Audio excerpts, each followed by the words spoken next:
আসসালামু আলাইকুম। Hello everyone, কেমন আছেন সবাই? আশা করি সবাই ভালো আছেন। তো আজকে আবারও নতুন একটি ব্লগে সবাইকে স্বাগতম। তো এই যে দেখতে পাচ্ছেন, আমরা কিন্তু মোটরে পানি স্টার্ট দিয়ে দিয়েছি এবং দেখতে পাচ্ছেন এখানে কিন্তু অলরেডি আমাদের খামারের হাঁসগুলো চলে এসেছে। তো আজকে কিন্তু আমরা হাঁসগুলোকে গোসল দেব, কারণ আমাদের হাঁসগুলো কিন্তু সেল দেওয়ার সময় হয়ে গিয়েছে। তো ভাবলাম যে আপনাদের সাথে একটু শেয়ার করি। লাস্টে অলরেডি কিন্তু আমাদের হাঁসগুলো একদম রেডি হয়ে গিয়েছে এবং এই যে পানি আসছে, এই যে দেখেন তারা কিন্তু ডুব দিচ্ছে। মাশাআল্লাহ, এই যে এই হাঁসটা কিন্তু ডুব দিচ্ছে, দেখতে পাচ্ছেন। দেখেন কি সুন্দর করে গোসল করছে এবং ও কিন্তু সবার আগে পরিষ্কার হয়ে যাবে।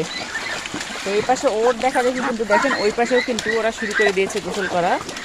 তো এভাবেই তাদের গোসল শুরু হবে এখন, এবং দেখতে পাচ্ছেন ওরা কি সুন্দর ডুব দিচ্ছে এবং শরীর পরিষ্কার করছে। আমারিরা কিন্তু জানে হাঁসগুলোকে কীভাবে পরিচর্যা করতে হয়।